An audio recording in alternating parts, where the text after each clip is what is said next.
Nadat de opening in februari uitsteld worden moest, wie het Joet Savier. Tussen Dan Waard en Veenwouden wordt een nieuwe fietsroute openen. Wij staan hier bij de opening van de trogfietsroute tussen Veenwoorden en Dokkum van de gemeente Dantumerdeel. Dat hebben we hier het openen. Het is een project van de gemeente Dantumerdeel, maar hulp ook van de provincie. We zijn in december vorig jaar begonnen met het aanleggen van een compleet nieuwe betonnen hoofdfietsroute. Ja, en hij is clear en hij is goed gemarkeerd met een mooie logo van de haardfietsroute. Als gemeente Dantumerdeel willen we heel graag het fietsen stimuleren. Dus het is heel mooi dat het hier openen is. Met de nieuwe route wil de gemeente net alleen nog het fietsen stimuleren, maar het ook veiliger meidje van fietsers. Nou, er gaat een heel soort, met name squallenjeugd heen en weer over dit fietspad. Maar ook woon-werkverkeer, recreatieve fietsers.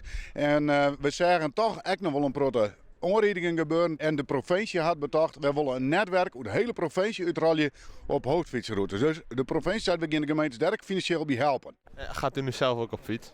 Nou, voor het werk kan ik net altijd op de fiets, maar in de vrije tijd mag ik heel graag op een racefiets zitten. En dan kom ik hier echt regelmatig del. Dus ik vind het zelf ook heel mooi dat we hier dit opening doen.